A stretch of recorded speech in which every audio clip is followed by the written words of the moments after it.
शुद्धतेचा, आनंद आरोग्याचा, शुभ कार्य असो वा कोणताही कार्यक्रम, आनंदाच्या बासुंदी, श्रीखंड आणि आईस्क्रीमची चव असणारी आनंदाची उत्पादने, आईस्क्रीम, कुल्फी, श्रीखंड, बासुंदी, दही, ताक, लस्सी, पेढे, कप, कोन आणि बरंच काही. Anand ice cream and milk products, Ramanand Nagar, taluka Palus. संपर्क 90 11 30 93 99 99 75 57 16 86. कराडसाठी 90 11 16 93 99.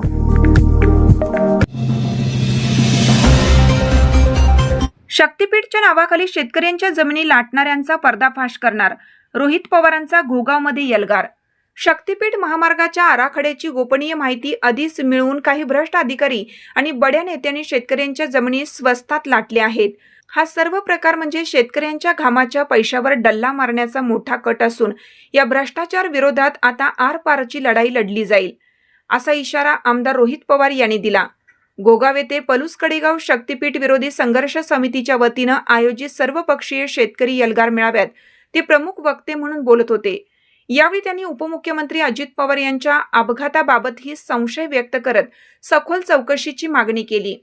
या भव्य मेळाव्याला माजी खासदार राजू शेट्टी, खासदार विशाल पाटील, आमदार जयंत पाटील, आमदार डॉक्टर विश्वजित कदम, महेंद्र लाड, किरण लाड आणि ॲडव्होकेट दीपक लाड यांची प्रमुख उपस्थिती होती. या दिग्गज नेत्यांनी एकत्रित येत शक्तीपीठ विरोधी संघर्षाला बळ देण्याचा निर्धार व्यक्त केला. यावेळी बोलताना रोहित पवार यांनी स्पष्ट केलं की हा लढा केवळ जमिनीचा नसून व्यवस्थेतील गैरप्रकारांविरोधातला आहे. मेळाव्याच्या यशस्वीतेसाठी शेतकरी नेते संदीप राजोबा, मारुती चव्हाण, रविराज साबळे, ॲडव्होकेट सुभाष पाटील, पी.जी. पाटील आणि ॲडव्होकेट बाबासाहेब मुळीक यांच्यासह तालुक्यातील कार्यकर्त्यांनी मोठी फळी उभी केली होती.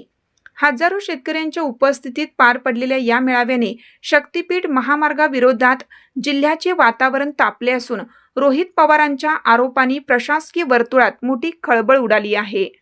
आज जर आपण बघितलं तर विविध तालुक्यामध्ये शक्तीपीठ संघर्ष समितीच्या माध्यमातून शेतकऱ्यांच्या वतीने आंदोलन केलं जातं.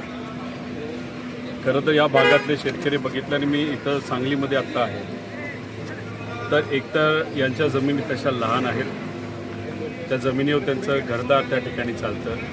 मुलांचं शिक्षण असू द्या, नाहीतर इतरही त्यांचा जो खर्च असतो शेतकऱ्यांचा व त्याच्याचबरोबर इथं असणाऱ्या मजुराचा, या शेतीच्या माध्यमातूनच खरं तर हा खर्च उचलला जातो. आणि ती शेती पूर्णपणे जर सरकार घेणार असेल तर मग या शेतकऱ्याला हातामध्ये काहीच राहत नाही. जी काही मदत सरकारकडनं घोषित झालेली आहे ती सुद्धा तुटपुंजी आहे.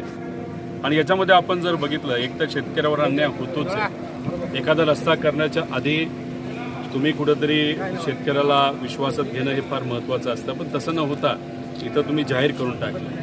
विधानसभेचं इलेक्शन होतं तेव्हा तुम्हाला कळालं की या भागामध्ये तुम्हाला मतदानाला अडचण येईल, तेव्हा तुम्ही म्हणता ठीक आहे आम्ही थांबवतो, इलेक्शन झाल्यावर बघू, पण तुम्हाला विश्वासात घेतल्याशिवाय हो करणार नाही काय. पण जसं इलेक्शन संपलं, सत्तेत आले, शेतकऱ्यांनाही विसरले आणि शब्दाला सुद्धा तिथं विसरले आणि परत एकदा इथं कामाला सुरुवात केली. 56,000 कोटी रुपये सुरुवातीला 2023ला त्याचं मानधन नाही तर मदत त्या ठिकाणी कुठेही वाढलेली नाही. जो वाढले तो खर्च वाढलेला आहे. आणि या खर्चाचा जर आपण फरक बघितला, इतर राज्यांमध्ये नॅशनल हायवेच्या अंतर्गत जी काही कामं केली जातात त्याला बांधायला प्रति किलोमीटर 35 ते 40 कोटी रुपये खर्च येतो. आणि इथं या मार्गाला 6 पदरी, तो पदरी 8 पदरी असतो, हा 6 पदरी असून सुद्धा 80 ते 90 कोटीपर्यंत नुसता बांधायला खर्च येतो. म्हणजे 40 ते 50 कोटी रुपये अतिरिक्त महाराष्ट्रामध्ये या शेतकरी या शक्तीपीठ मार्गाच्या अंतर्गत इथे असणारे नेते हे मलिदा नाही तर दलाली त्या ठिकाणी खाणारे, म्हणजे 40 ते 50 हजार कोटी रुपये. आणि